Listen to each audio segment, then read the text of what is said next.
안녕하세요. 논리적으로 생각하는 국어 양병철입니다. 수험생 여러분들 만나서 반갑습니다. 이제 9월 모평이 얼마 남지 않았습니다. 여러분들 최선을 다해서 마무리 잘 하시고 좋은 결과 만들었으면 좋겠습니다. 오늘 선생님은 2020학년도 EBS 수능 완성 실전 모의고사 2회에 들어있는 고전소설과 고전시가를 해설해 주겠습니다. 수험생들 중에 이 동영상을 보고 도움을 받은 학생들은 구독과 좋아요를 꼭 한번 눌러주셨으면 좋겠습니다. 첫 번째, 가소설을 해설해 주겠습니다. 오율안전입니다. 오율안전은 여러분들 간단하게 몰래카메라라고 알고 있으면 됩니다. 그래서 이 오율안전과 유사한 게 배비장전이라는 소설이 있습니다. 그래서 결국 이제 감사하고 기생과 온 마을 사람들이 짜고 결국 이생을 골탕 먹이는 장면이라고 생각하시면 돼요. 소설을 읽을 때는 여러분 소설은 장면 요약을 잘 하셔야 되고요. 이 장면과 장면이 어떤 관계인지를 정확하게 파악하는 게 중요합니다.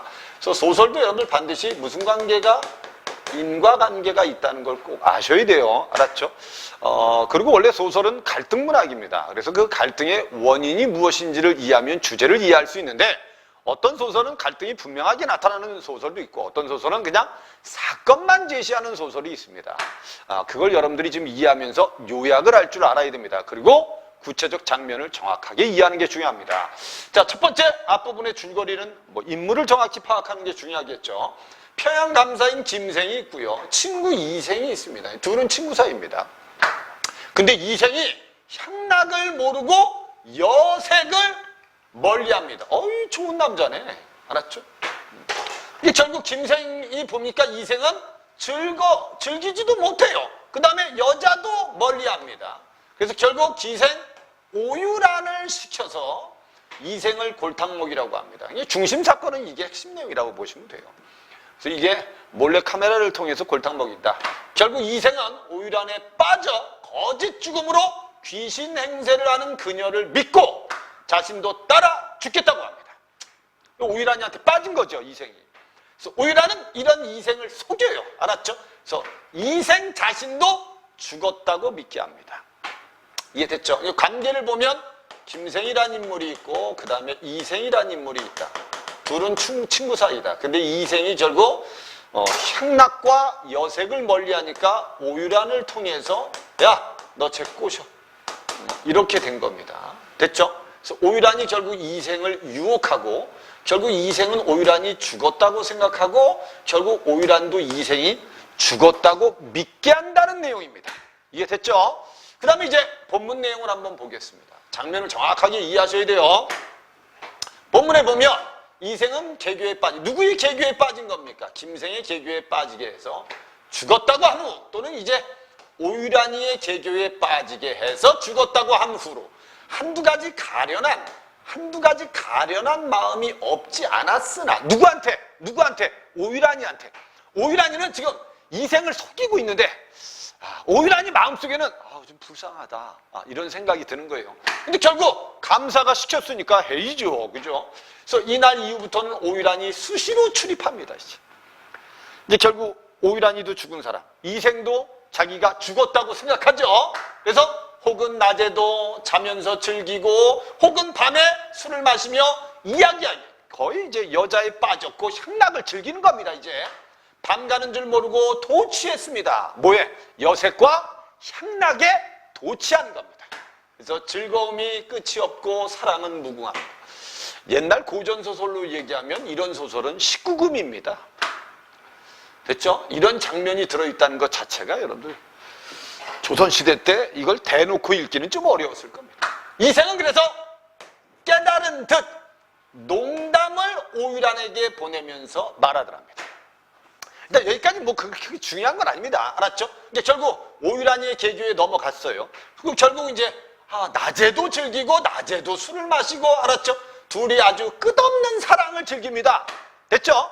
이때 이제 이생은 스스로 깨닫고 농담을 하면서 오율안을 이렇게 말합니다. 오율안에게 낭자의 묘술로 능히 나로 하여금 목숨을 아주 좋게 마치게 해주세요. 목숨을 좋게 마치는 건 오복 중에 하나입니다. 감사에 마지 않겠습니다. 결국 이 말은 결국 이생이 누구를 이 오유란이한테 완전히 넘어갔음을 보여주는 대사입니다. 이해됐죠? 난 당신만 믿어. 그래서 당신이 내 목숨도 아주 좋게 편안하게 마치게 해줘. 됐죠? 오유란한테 푹 빠진 겁니다. 밑에 오유란은 대꾸를 하지 않았습니다. 오유란은 본시 민첩하고 다정한 사람이었어요. 뭐 인물 직접 제시한 거죠. 알았죠? 자주 배고프고 목마른가를 물으면서 아주 민첩하고 다정한 사람이라 이런 행동을 하는 겁니다. 그래서 목마른가를 물으며 때때로 좋은 음식을 갖다 대접했어요. 그래서 이생은 이런 좋은 음식을 가지고 오는데 감탄하면서 이렇게 말합니다. 아, 거기에도 또한 무슨 묘방이 있어요? 그 묘방은 어떤 것입니까? 아, 당신이 이렇게 좋은 음식을 갖고 오는데 어떤 방책이 있어요? 라고 하니까 그게 바로 토식이라고 하는 겁니다. 토식이란 말은 여러분 억지로 음식을 달라고 해서 가지고 온 겁니다. 이해됐죠? 결국 쉽게 말하면 뺏어온 음식이라는 소리입니다. 이 말을 들으니까 누가? 이생이 호기심이 생기죠. 그 방법 나도 좀 알고 싶은데 이렇게 된 거예요. 이래서 이제 이생은 많은 사람들 앞에서 결국 뭘 당하겠어요? 이제. 아까 맨 처음에 앞부분에 줄거리 얘기한 것처럼 많은 사람들 앞에서 결국 창피를 당하겠죠. 그 장면으로 가는 겁니다. 이게. 알았죠? 그래서 결국 오유란이한테 빠져서 오유란이가 음식 대접을 잘하니까 그 방책이 뭐냐? 토식입니다. 그랬더니 밑에 토식이라 이르는 것은 어떤 것이죠? 능히 말로 표현할 수 없어요. 자세한 이야기는 좋아하지 아니하니 나로 하여금 한번 보게 해주세요. 걸린 겁니다. 이제 쉽게 말하면 오유란이의 결국 유혹에 걸려든 겁니다. 그래서 꼭 보시고 싶으시면 날짜를 잡을 필요도 없어요. 오늘 아침에 낭군님과 더불어 같이 갑시다. 됐죠? 그래서 이제 결국 이생을 결국 마을 사람들이 있는 곳으로 이제 데리고 나가겠죠. 됐죠? 이생이 좋아하면서 관에 먼지를 털어쓰고 옷을 떨쳐 입는다는 건 그 정도로 이생이 이제 양반이니까 밖으로 나가면 그래도 의복은 갖추고 나가야 될 거 아닙니까? 그죠? 그래서 체면을 중시하는 인물입니다. 때는 5월입니다. 날씨가 더워요. 됐죠? 오유란은 옆에 섰다가 침이 튀도록 웃으면서 말했습니다. 오유란이가 침이 튀도록? 아니 이같이 더운 날씨에 무슨 의관입니까? 그랬더니 아니 큰 길 나서면서 여러 사람들이 보는데 손가락질 할 것이 아닙니까? 내 무례배도 아닌데 더벅머리에다가 관을 쓰지 않고 나가는 것 옳다고 말할 수 없습니다. 체면을 중시하는 인물입니다. 됐죠? 이 오유란이의 꾀입니다. 이거 다. 오유란이가 다 지금 이생을 골탕 먹이기 위해서 이렇게 하는 행동입니다. 다. 됐죠? 그래서 낭군님 당신은 진짜 불통이야. 됐죠? 아니 그렇게 고지식합니까? 살아있을 때와 죽을 때의 몸도 구별하지 못하고 다만 몸가짐의 조심만을 말할 뿐이니 사람들은 우리를 볼 수 없지만은 우리는 볼 수 있어요. 사람들은 우리의 말을 들을 수 없지만 우리는 들을 수 있어요. 우리 죽은 사람이에요. 됐죠? 그래서 소리가 없고 냄새도 없는 것은 하늘이며 귀신의 돌은 공허하고 형체도 없고요. 자취도 없는 것은 음양이온데 낭군님과 저의 처신에 있어서 돌아보고 꺼릴 바가 무엇이 있겠어요? 아니 여기에 꾸미거나 차릴 필요가 없어요. 됐죠?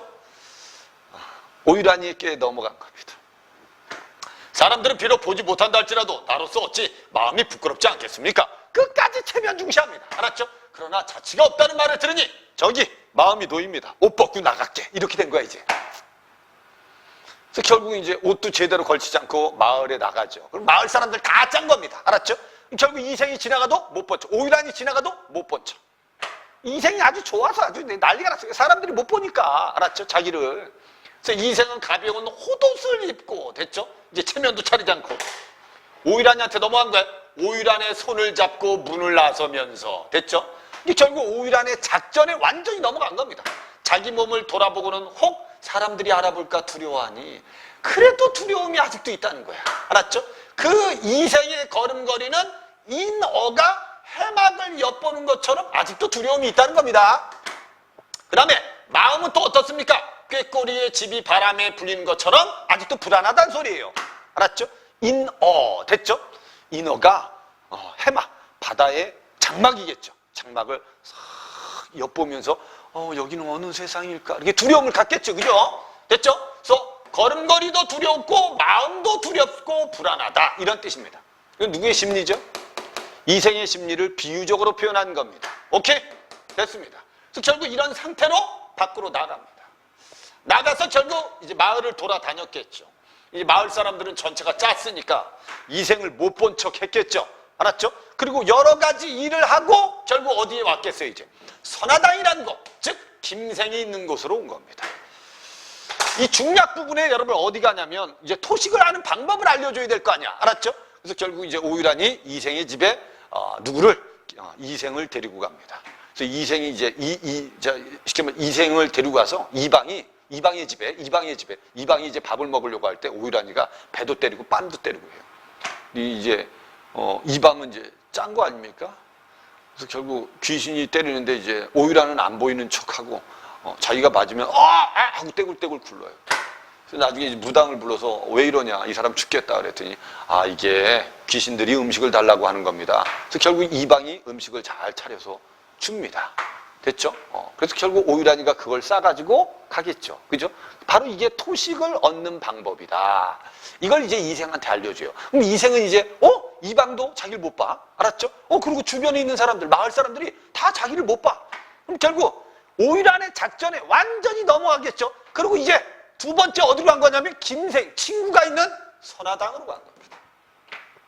그러니까 친구도 자기를 못 본다고 생각할 거 아닙니까? 그래서 대청리를 올라가서 오유란이 물러서면서 이생에게 속삭입니다. 사또가 저기 있으니 낭군님은 이방의 집에서 한 것처럼, 아까 이방의 집에 한 것이 바로 그겁니다. 들어가셔서 사또를 한번 때려보세요. 이런 뜻이에요. 나는 익숙하지 못한데 어찌 마음 놓고 할 수 있을까? 이건 그렇게 어렵지 않아요. 아까 이방 집에서 봤잖아요. 쟤네들 우리 못 봐요. 그냥 가서 때리세요. 저는 상하의 분수가 있어서 감히 할 수 없습니다. 그죠? 상하의 분수. 결국 기생 아닙니까? 그래서 기생이 어떻게 평행감사를 때려요? 그건 상하의 분수에 안 맞으니까 낭군님은 친구잖아. 꺼낼 거 없어요. 이생은 맞지 못해서 허리를 구부리고 슬금슬금 앞으로 가서 머뭇거리고 소송되면서 보는 것도 같고 아는 것도 같아서 바로 곧 행동을 취하지 못하고 이상한 눈초리로 살펴보고 있습니다. 이 새끼가 나를 보고 있나? 너 보이니? 야 보이니? 이러고 있는 겁니다. 김생 앞에서. 이해됐죠? 이때 감사가 가만히 담뱃대를 이생의 배를 쿡 찔러버립니다. 몰래카메라. 이렇게 된 겁니다. 이제. 형장 무슨 일을 하고 있으면 이 형장이 누구겠어요? 여기서는 이생을 뜻하는 말이죠. 그죠? 형장은 여기서 무슨 일 해요? 완벽한 몰래카메라입니다. 오케이? 됐죠? 그래서 이생은 깜짝 놀라면서 덜썩 주저앉으면서 비로소 자기가 살아있음을 깨닫습니다. 꿈에 취해서 3월 봄날에 깬 것과 같고 훈풍이 가득 불어온 것 같이 정신이 들었습니다. 속았구나.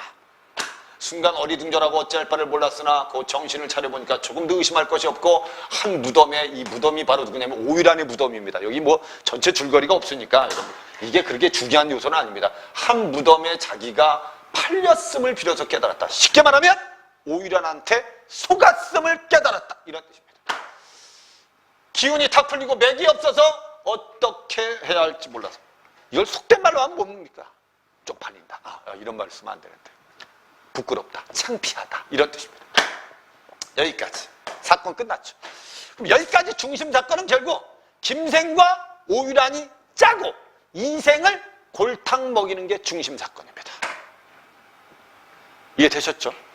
그 이유는 뭐 때문입니까? 이생이 풍류도 즐기지 못하고 여색을 가까이 하지도 않으니까 결국 골탕을 먹인 거다. 이유는 그것 때문입니다.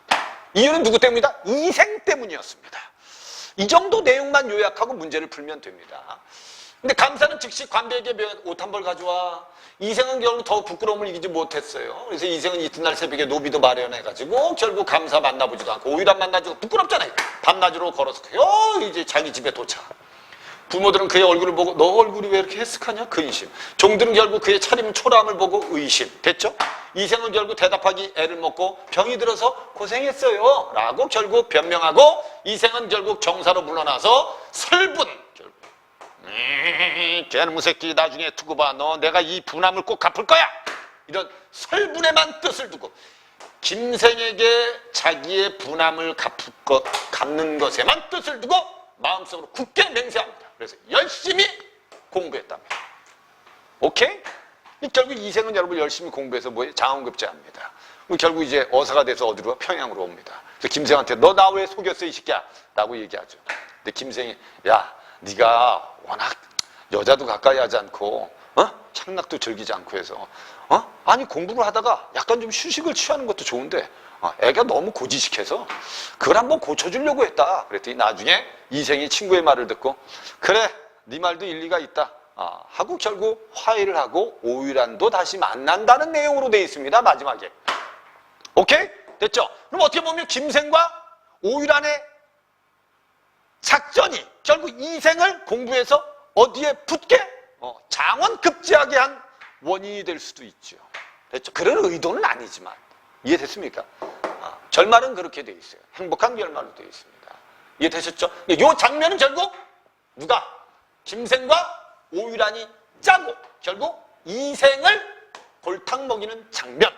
요 정도만 여러분들이 정확하게 이해하시고 그리고 여러분들이 문제를 풀어주면 되는 겁니다. 오케이? 오유란도 이해되죠? 머릿속에 꼭 한 단어만. 뭐? 몰래카메라. 요것만 꼭 기억하시면 됩니다. 자, 그 다음에 이제 우활가를 한번 해석해 주겠습니다. 우활이란 말이 여러분들 세상 물정을 모른다 이 뜻입니다. 오케이? 그래서 누앙사, 박일로의 누앙사란 글에 보면 우활이란 단어가 나옵니다. 이 우활가는 가사입니다. 됐죠? 가사면 여러분들 당연히 매듭보로 돼 있어요. 사음보로 돼 있죠. 그 다음에 이제 이 내용 전체만 이해하시면 돼요. 혹시 중간에 읽다가 어휘들을 좀 모르더라도 여러분들 전체적인 느낌을 좀 알고 문제를 풀면 되는 겁니다. 여러분들이 이게 무슨 뭐 선생님도 아니고 국어 선생도 아니고 국어를 뭐 전공한 사람도 아니고 여러분들이 이걸 어떻게 완벽하게 연대어 풀이를 하겠어요? 어느 정도 느낌만. 알았죠? 하지만 선생님이 지금 해설해 주는 건 정확하게 다 현대어 풀이를 해주겠습니다. 여러분들 잘 복습을 하고 머릿속에 잘 가지고 있으면 어휘력도 좀 늘릴 수 있고 다른 작품을 이해하는 데도 도움을 받을 수 있을 겁니다. 자, 첫 번째. 어찌 삼긴 몸이 이되도록 어리석은가 이런 뜻입니다. 알았죠? 이 삼긴이란 말은 여러분들 태어나다 이런 뜻입니다. 어찌 태어난 이내 몸이 이되도록 우활한가 세상 물정을 모르는가 우활도 우활하기도 우활하고 그대도록 우활할까 이런 뜻입니다. 결국 자기 자신은 진짜 세상 물정을 모르는 어리석은 존재다라고 뭐하고 있는 거예요? 자책하고 있는 거예요. 나 왜 이렇게 어리석지? 나 왜 이렇게 어리석어? 이런 뜻입니다. 밑에 이봐 번님네야 요건 뭐에 해당하죠? 요건 청자에 해당합니다. 근데 여기 뭐 청자가 구체적으로 옆에 있다고 볼 수 없기 때문에 그냥 전체적으로 보면 독백이라고 생각하시면 됩니다. 알았죠? 번님네야 내 우활한 말 좀 한번 들어봐. 내 세상 물정 모르는 어리석은 말 좀 한번 들어보세요. 그럼 밑에는 당연히 뭐가 나오겠어요? 내가 왜 어리석은지가 나와야 됩니다. 알았죠? 이 부분은 결국 나는 어리석은 사람이 이렇게 됩니다. 밑에 내가 젊었을 때 우활함이 끝이 없었다. 이 몸이 태어나니 짐승과 다름으로. 알았죠? 이 몸이 태어나면 짐승과 달라요. 분명히 나는 짐승과 다르기 때문에 부모에게 애친, 효도하고 형제끼리 형을 공경하고 됐죠? 충건, 임금에게 충성하고 제장, 어른들을 공경하는 게 내 분수에 맞다고 생각했더니 이런 뜻이야.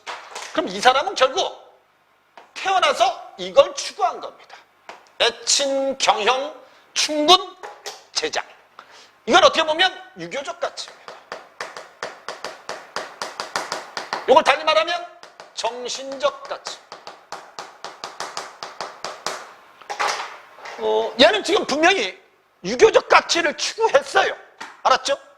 결국 이제 부모님께 효도하고 형제 공경하고 나라에 충성하고 어른들 공경하고 됐죠? 아주 착한 사람이에요 사실.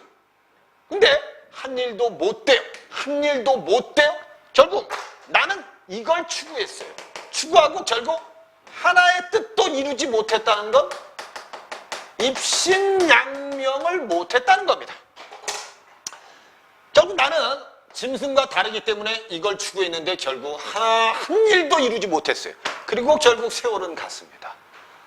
그러니까 나는 부모님한테 효도하고 나라에 충성을 했는데 나는 지금 이 나이 동안 하나도 이룬 게 없다는 겁니다. 그래서 자기가 뭐하다? 어리석다. 세상 물정을 모른다. 평생의 우활함은 나를 따라 길어간다. 됐죠? 그러니까 평생에 결국 세상 물정을 모르는 어리석음은 결국 나를 따라서 길어만 간다. 아침에 부족해요. 아침에 부족하다는 건 여러분 가난하다는 겁니다. 가난하다. 나 가난해요. 됐죠? 가난한데 저녁을 근심하며 근심 안 했어요. 얘는 지금 가난해요. 가난하면 그냥 가난한 대로 살았어요. 됐죠? 일간 모으기. 한 칸의 초가집이 비 새는 줄 알았겠습니까? 몰랐어요. 초가집에 비가 새는 줄도 모르고 아침에 먹을 게 없으면 저녁 근심도 안 하고 현순백 다 떨어진 옷을 입고 부끄러움을 어디 알았겠습니까? 몰랐어요. 옷 다 떨어져도 부끄러워하지 않았습니다. 얘는 오로지 이걸 추구한 겁니다. 결국 현실적이진 않아요. 먹고 사는 걸 걱정한 사람은 아닙니다. 알았죠? 그래서 밑에 어리석은 미친 말이 남우일 줄 알았던가. 됐죠? 남우일 줄 알았던가. 남의 미움을 살 줄 알았던가. 이런 뜻입니다. 다시 남의 미움을 살 줄 알았던가. 이런 뜻이에요. 이 부분은 결국 이 사람은 현실을 살아가는 방법은 모르는 사람입니다. 오로지 뭐만 정신적 가치만 추구한 거예요. 그래서 현실에서 내가 돈을 벌고 내가 직업을 갖고 그걸 통해서 먹고 사는 거에 대해서는 신경 쓰지 않고 됐죠? 오로지 나는 효와 충과 공경에 신경을 쓴 겁니다. 근데 결국 이룬 건 하나도 없다는 거죠. 여기부터 보면 여러분들 이 사람 분명히 가난했어요.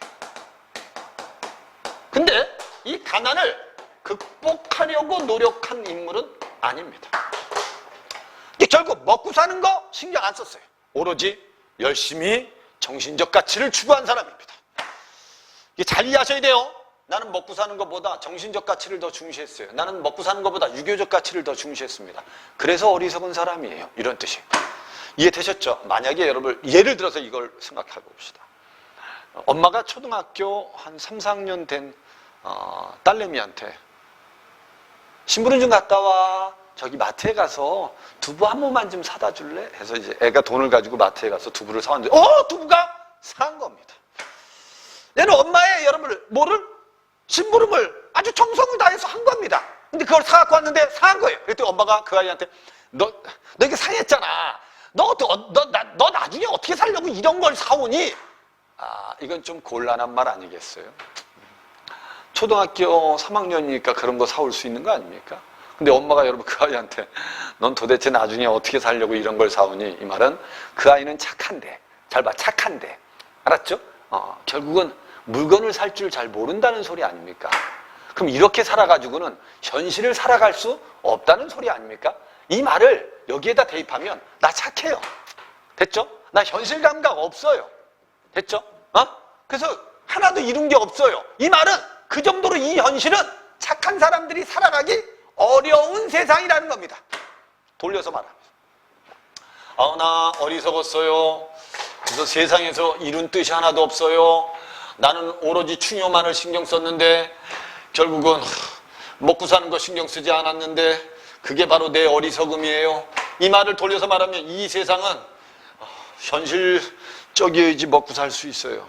착하기만 하면 안 돼요. 이런 의도가 들어있다는 겁니다. 이 가사에. 오케이? 여기까지 이해된 거죠? 밑에 우월하기도 우월하다. 아주 우월하구나. 아까 또 반복이 되네. 알았죠? 하여튼 얘는 자기 자신이 세상 물정을 모르는 거에 대한 자책이 아주 많죠. 근데 이 자책 속에는 뭐가 들어있는 거예요? 자기 스스로를 자책하는 내용도 있지만 결국 이게 부정적인 세상에 대한 한탄도 있다고 생각해야 돼요. 나같이 착한 사람은 이 세상에 살아가기 힘들 것 같아요. 이런 뜻이란 말이야. 아침에 누워있고 낮에도 누워있어요. 하늘이 만든 우활이라는 건 결국 자기의 이 세상 물정을 모르는 어리석음은 선천적으로 타고난 거예요. 그러니까 여러분들 어린아이가 착한데 그 착한 아이한테 너 세상 살아가려면 이렇게 이러면 안 된다 이렇게 말하는 건 여러분들 좀 그래요. 좀 그죠? 어린아이들은 순수하고 알았죠? 살아가면서 현실감을 느끼면 되는 거 아닙니까? 그래서 그래도 애달프다. 고쳐 앉아서 생각하니 이제 결국 이제 나는 어리석은 게 내 운명인데 아니야 그래도 애달파. 다시 한번 생각해 보니까 됐죠? 이 몸이 늦어나서 애달픈 일이 많기도 많구나. 이 몸이 늦게 태어나서 애달픈 일도 많기도 많구나. 100번 다시 죽어서 옛사람이 되고 싶습니다. 옛사람이 되고 싶다는 건 과거를 그리워하는 겁니다. 과거를 그리워하는 거예요. 왜 과거를 그리워할까요? 지금 세상이 무슨적이기 때문에, 지금 세상이 부정적이기 때문입니다. 오케이?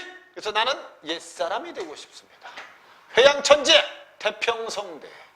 잠깐 놀아보면 어떨까? 요순 1월에, 요순 태평성대의 햇살을, 빛을, 태평성대의 빛을 조그만 잠시나마 쐴 것을. 이 과거가 그리운 거예요, 다. 순박한 풍속은 멀어지고 세상은 박정하기만 하다는 뜻입니다. 그러니까 예전에는 여러분 풍속이 순박했어. 근데 지금 현재의 이 세상은 아주 인정이 야박하다는 소리입니다. 이게 바로 지금의 세상을 부정적으로 본다는 걸 충분히 느껴야 돼요. 지금 세상이 뭐하다? 인정 없이 야박하다. 그 뜻이에요. 한만한 정에는 됐죠? 한만한이란 말은 여러분 뜻이 있죠, 거기. 되는 대로 내버려두고 등한시한 내 마음은 누구에게 말할까? 이런 뜻이야. 근데 결국은 내 답답한 심정을 누구에게 말할까? 말할 사람 없습니다. 그러니까 내 마음을 이해해 줄 사람이 없답니다. 그 정도로 세상이 뭐하다? 야박하단 말이야. 그러니까 지금 세상은 아주 약삭 빠르고, 알았죠? 아주 합리적이고 아주 기회주의적이어야지 살아갈 수 있는 세상이라는 거예요. 옛날처럼 태평성대는 없다. 태산에 올라가서 공자처럼 올라가서 천지파랑 세상을 다 내려다보고 뭘 느끼고 싶다? 호연지기를 느끼고 싶다. 됐죠? 우리 관동묘각 할 때 얘기했죠?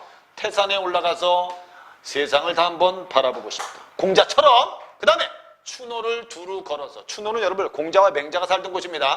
추노를 두루 걸어서 성현 강업, 성현들이 제자를 가르치는 강의 모습을 한번 보고 싶다. 아니 주나라의 공자는 어디 가고 꿈에도 보이지 않는가. 이게 다 옛날을 그리워하는 겁니다. 옛날을 그리워하는 이유는 지금 시대가 뭐하기 때문이다? 야박하기 때문입니다. 그러니까 이 사람이 어떻게 보면 이 시적화자는 아주 착한 사람이에요. 그리고 진짜 부모님한테 효도하고 나라에 충성하고 형제간에 공경하고 나이 많으신 분들 그렇게 공경하면서 아주 착하게 산 사람이야. 하지만 이런 사람들이 현실에 적응하기는 어려울 정도로 이 세상이 부정적이다. 그렇게만 이해하시면 됩니다. 우월가라. 됐죠? 마지막에 아주 심한 인의 삶을 슬퍼하여 어이하리. 소용없다. 내 삶을 슬퍼해봐야 소용없다. 천영. 됐죠? 만리에 눈을 뜨고 먼 곳에 눈을 뜨고 태고의 과거의 뜻을 두고, 알았죠? 우월한 인의 마음과 정신이 각오하니 온다는 건 결국 과거가 계속 그립다는 거예요. 현실보다는 과거가 그립다. 이해됐죠? 과거가 그립다는 거 꼭 아셔야 돼. 인간 혼자 끼어서. 인간은 여기서 여러분 뭐의 이미지냐면 속세 이미지라고 생각하면 돼요. 부정적인 현실을 뜻한 겁니다. 부정적인 현실에 혼자 깨어 누구에게 말을 할까? 말할 사람 없어요. 근데 이 부정적인 현실 속에서는 내가 내 말을 하소연할 것도 없어요. 왜? 사람들이 다 야박하기 때문에 그래. 이거 돌려 말하면 다 나쁜 놈이고 자기는 착하다예요, 사실. 축타라는 사람의 아첨하는 말을 이제 배워서 무엇할까? 송조의 얼굴이 아주 잘생긴 얼굴에 송조가 있어요. 근데 나 같은 얼굴로 그런 얼굴을 할 수 있겠느냐예요. 알았죠? 그럼 결국 요즘 시대는 아첨하는 말로 출세할 수밖에 없고 얼굴이 잘생겨야지 출세한다는 겁니다. 근데 나는 아첨하는 말도 못해요. 얼굴도 못났어요. 쉽게 말하면 나 같은 사람이 출세하기는 어려운 세상입니다. 이런 뜻이에요. 됐죠? 우담산의 열매를 어디 가서 얻을 것이냐? 얻을 것이 없다는 겁니다. 쉽게 말하면 우담산의 열매를 어디 가서 얻을 것이냐? 이 말은 나는 출세하기 틀렸다. 이런 뜻이야. 지금 세상에서 나는 출세하기 틀렸다. 됐죠? 이런 뜻입니다. 결국 다 체념한 태도죠. 무이고 못고임에 됐죠? 미움받고 사랑받지 못함에 우월한 탓이다다. 내가 사람들로부터 미움받고 사랑받지 못하는 건 다 어리석음 때문이에요. 세상 물정을 모르기 때문이다. 이리 생각하고 저리 생각해 보니까 일생의 사업, 평생 우할 아는 일이 없다. 그래서 이 우할 거느리고 100년을 어찌 살까? 됐죠?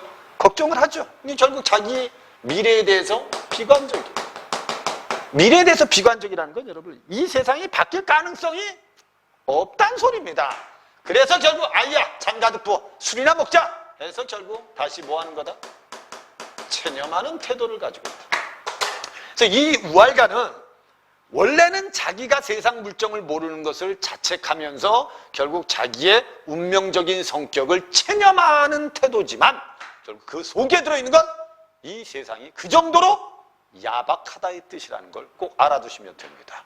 그리고 여러분들 문제를 풀면 됩니다. 자, 31번 문제. 가나의 공통점으로 적절한 걸 찾아보랍니다. 현실과 꿈의 대비다? 없습니다. 알았죠? 현실과 꿈의 대비. 현실은 여러분 부정적인데 꿈은 행복하다. 그런 거 아닙니다. 여기 알았죠? 없어요. 특정 소재를 활용해서 전개 방향 암시 없습니다. 가상의 공간을 설정하고 결국 상황의 변화를 예고 없어요. 이 가상의 공간을 설정한 건 뭐 추노라든지 알았죠? 과거에 맹자나 공자가 제자들을 가르쳤던 그 자취 이런 거 이제 시적 화자가 생각한 가상의 공간이 될 수 있습니다. 하지만 그게 상황 변화를 예고하는 건 아닙니다. 과거 회상의 장면은 없어요. 알았죠? 자신이 처한 자신입니다. 일단 여기서 자신은 누구죠? 이생. 나에서는 뭐죠? 가에서는 이생. 나에서는 시적 화자. 알았죠? 그래서 자신이 처한 상황을 직시한 주체. 이생과 시적 화자죠. 나의 시적 화자. 그들의 뭐가? 심정이 나타나 있다. 이건 뭐 문제될 거 없죠. 답은 그래서 5번이 답이 되는 맞습니다. 이해됐죠? 그러니까 결국 이생도 결국 김생 때문에 내가 속았구나 라고 자기의 현실을 느끼고 나서 부끄럽다 해서 결국 집으로 가버리죠. 이시의 시적 화자도 결국 자기의 처한 상황 그래 이 현실은 인정이 야박해. 그래서 나 같은 어리석은 놈은 이 세상에 살아가기 힘들어 라는 심정이 나타나 있다는 거예요. 답은 5번이 답입니다. 그 다음에 32번에 가에 대한 감상으로 적절하지 않은 걸 찾아라. 이생이 오유란에게 반가는 줄 모르고 도취하고 자그득한 듯이 농담을 보내는 것은 오유란의 계교에 이미 넘어갔다. 그래서 결국 방탕한 생활을 한다. 이생이 자신을 귀신하고 믿으면서도 매우 더운 날씨에 사람들의 손가락질을 신경 쓰며 의관을 갖추려는 건 체면을 중시하는 인물이다. 오유란이 이생을 밖으로 데리고 나가면서 꾸미거나 차릴 필요가 없다고 말하는 것은 개방적인 장소에서 이생을 망신을 시키기 위해서다. 이게 가장 핵심이죠. 오유란의 의도가 알았죠? 그 다음에 이생이 선화당 대청에서 김생이 있는 곳에서 바로 그 행동을 취하지 못하는 것은 이상한 눈초리 살펴보고 있는 것은 그가 점점 묘방을 의심하고 있기 때문에 틀렸죠. 그죠? 그게 아니고 자기가 혹시나 보이지는 않을까 불안감 때문입니다. 그래서 김생 앞에서 이거 때려도 괜찮아. 이거 안 보이겠지? 뭐 이런 태도이기 때문에 이게 여러분 오유란의 묘방, 오유란의 개교를 믿지 않는 건 아니라는 겁니다. 답은 그래서 4번이 답이다. 여기서 나타난 건 여러분 그냥 뭐다? 그냥 불안감이다. 불안감. 때려도 될까 요 새끼? 이런. 감사가 가만히 담뱃대로 이생의 배를 쿡 찌르며 무슨 꼴이라고 하는 말은 이생이 음모에 속아서 우스꽝스러운 행동을 하고 있음을 결국 폭로해 주는 거예요. 몰래 카메라라는 걸 알게 해주는 겁니다. 몰래 카메라라는 걸 알게 해주는 거다. 됐죠? 답은 그래서 4번이 답이다. 33번 나의 표현상의 특징 가사입니다. 가사 됐죠? 사원보입니다. 서리법 많죠. 됐죠? 그 다음에 특정 단어 우알이란 단어 많이 반복되죠. 계절의 변화 없죠. 그죠? 청자 있죠. 아이야 번님네야 답은 4번이다. 이 뭐 표현상의 특징은 아주 간단하게 풀 수 있습니다. 여러분들이 표현상의 특징을 더 정확하게 풀려면 개념이 머릿속에 아주 잘 들어있어야 됩니다. 선생님이 지금 그 수업을 듣는 선생님 그 수강생들이나 또는 이제 가끔 상담을 오시는 분들한테도 꼭 이렇게 얘기합니다. 수능 한 달 남겨놓기 전까지는 어휘라든지 개념을 더 튼튼하게 하는 게 중요합니다. 그리고 한 달 남겨놓고 여러분들 매일 45문제씩 풀면 됩니다. 여러분들 30일 동안 45문제를 풀면 1300문제를 풀 수 있습니다. 여러분들 그 정도 양을 풀어주면 여러분들 절대 실수도 안 하고요. 여러분들 약점도 완벽하게 보완할 수 있습니다. 1등급 받을 수 있다니까요. 여러분들 지금 자꾸 결과에 치중하지 마시고 지금은 내가 모르는 걸 자꾸 내 머릿속에 더 넣으려고 노력하셨으면 좋겠어요. 이 수험생들 중에 좀 마음이 급한 사람들은 빨리 끝장을 보고 싶고 결과를 빨리 보고 싶은 마음이 있겠죠. 누가 그런 거야? 누구든지 다 그렇죠. 근데 그걸 참으면서 자기 스스로 부족한 걸 다 집어넣고 나중에 마지막에 문제를 풀면서 약점을 보완하는 이런 전략을 가지고 공부하는 게 여러분들 수능의 결과를 아주 좋게 만들 수 있는 방법입니다. 꼭 수험생들은 명심하셨으면 좋겠습니다. 자, 34번에 한번 볼까요? 이세서 우환이란 말은 단순히 가난이라는 물질적 조건에서 비롯된 것은 아닙니다. 일단 이 사람은 결국 입신양명의 이제 뜻이 이렇게 입신양명의 뜻을 이루지 못했어요. 쉽게 말하면 자기가 가난한데도 그 가난을 극복하려고 노력 안 한 사람이에요. 그게 이제 어리석은 거예요. 먹고 사는 거 신경 안 쓴. 그래서 우환은 단순히 가난이라는 물질적 조건에서 비롯된 것은 아니다. 사대부로서의 성략적 수양의 길을 걸었어요. 아까 뭐랬죠? 부모님한테 효도하고 나라에 충성하고 그 길을 걸어왔지만 부정적인 현실로 인해서 등용이나 공명의 기회는 얻을 수 없었어요. 그래서 작가의 불우한 처지와 관련이 깊습니다. 뭐는? 여기서 말하는 우환이란 말은 이거하고 관계가 깊다는 겁니다. 얘가 어리석다라고 말한 것, 세상 물정을 모른다고 한 건 결국 이 정도로 세상이 타락했다는 소리입니다. 이 시에는 소망과 의지, 갈등과 체념이 있죠. 과거를 소망하죠. 이해되죠? 그리고 자기 과거를 소망하면서 과거의 옛사람이 되고 싶어 하죠. 그 다음에 갈등과 체념도 있죠. 등의 정서가 복합적으로 드러나는데 이 뜻을 실현하지 못하는 작가 자신과 어떠한 희망과 낙관적인 전망도 불가능한 현실에 대한 인식에서 비롯된 산물입니다. 이 시는 됐죠? 그런 점에서 이 작품의 사대부로서의 자기 정체성에 대한 화자의 치열한 고민이 담겨 있습니다. 나 이렇게 계속 살아도 되나 이 세상에서? 이런 뜻이. 그럼 결국 어떻게 보면 이 세상은 나 같은 사람이 살아가기 어렵다. 그럼 이런 세상에서 과연 내가 살아야 되나? 라는 고뇌가 들어있을 수 있다는 거죠. 됐죠? 이 보기를 가지고 그대로 감상하시면 됩니다. 한 일도 못 되며 세월이 늦어갑니다. 하나의 뜻도 이루지 못하고 세월만 갑니다. 현실에서 뜻을 실현하지 못한 화자의 불우한 처지입니다. 100번 다시 죽어 옛사람이 되고 싶습니다. 화자가 사대부로서의 성략적 수양의 길을 걷고 싶은 건 옛사람을 따르고 싶은 거예요. 옛사람들이 바로 누굽니까? 옛사람들이 공자나 맹자라든지 알았죠? 이런 사람들의 길을 따르고 싶은 거예요. 됐죠? 그 다음에 이대도록 심한 나의 삶을 슬퍼하여 어리하는 부정적 현실과 대립하면서 갈등을 겪었던 과거의 삶에 대한 회한이다. 나의 이렇게 심한 삶을 슬퍼하여 어이하려는 체념이 들어있는 겁니다. 갈등이 들어있는 게 아니고 체념이 들어있는 거예요. 나 같은 사람이 이 세상에서 어떻게 살까? 슬퍼해서 뭐하니? 나는 못 살 거야. 체념입니다. 체념.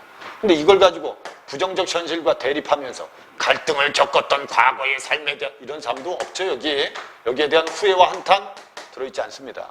여기에 들어있는 게 아닙니다.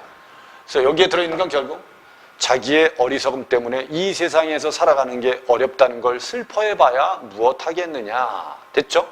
체념입니다. 3번이죠. 축타의 영혼을 이제 배워 무엇합니까? 등용의 기회를 얻지 못한 자신의 삶에 대한 체념이죠. 지금에 와서 내가 아첨하는 말을 배워서 무슨 소용이 있겠느냐. 안 배우겠다죠. 이 어리석음 거느리고 100년을 어찌 살까라는 말은 희망이 있어요, 없어요? 없죠. 그래서 희망이나 낙관적인 전망을 기대할 수가 없다는 겁니다. 이 말은 돌려서 말하면 이 세상은 바뀔 가능성이 없다는 소리예요. 알았죠? 답은 그래서 3번이 답이 되는 게 맞다. 이렇게 푸시면 됩니다. 됐죠? 그 다음에 마지막 거 공부를 열심히 했대요. 왜? 설분의 뜻을 두고. 자기가 여러분 지금 창피를 당했잖아. 알았죠? 그걸 갚기 위해서 공부를 한 겁니다. 그럼 당연히 여러분 이거밖에 더 있어요. 개인적인 원한을 갚고자 합니다. 됐죠? 니은에서는 여러분 현실적 고뇌를 잊고자 하는 행동이다. 오케이? 답은 그래서 3번밖에 없다. 이렇게 보시면 됩니다. 결국 옛날을 그리워하는 건 현실의 고뇌를 잊기 위해서고, 그렇죠? 열심히 공부하는 건 개인적인 원한을 갚기 위해서다. 나머지는 여러분 이건 비교할 게 없습니다. 알았죠? 답은 그래서 3번이 답이다. 오케이? 됐습니다. 선생님 해설은 여기까지 하겠습니다. 아마 여러분들이 전체적인 작품의 장면을 정확하게 이해를 해서 이게 여러분 수능시험에 나올지 안 나올지는 모르는 겁니다. 선생님은 여러분들이 좀 정확하게 이해해서 머릿속에 좀 축적을 좀 해놓으면 혹시나 유사한 작품이 나올 수도 있고 혹시나 유사한 내용이 들어있을 수도 있는 겁니다. 그럼 여러분들이 훨씬 더 빨리 정확하게 이해해서 문제를 맞출 수 있는 그런 도움을 받을 수 있다는 거죠. 그러니까 수험생 여러분들은 지금 이제 개학을 하고 나서 이제 9월 모평 보고 수시 이제 원서 쓰고 이제 마지막 수능 마무리를 해야 됩니다. 여러분들 이제 수능이 얼마 안 남았는데 이 남은 기간 동안 여러분 지금까지 해온 것보다 더 많은 공부를 하려고 노력했으면 좋겠습니다. 그러면 여러분들은 분명히 원하는 대학에 합격할 수 있습니다. 자신감을 꼭 가졌으면 좋겠어요. 불안해하지 마세요. 이해되셨죠? 선생님하고는 다음 작품을 또는 글을 해설하는 동영상 시간에 만나도록 하겠습니다. 혹시 끝까지 본 학생들은 구독과 좋아요를 꼭 한번 눌러주셨으면 좋겠습니다. 고생했습니다. 다음 시간에 만나도록 하겠습니다.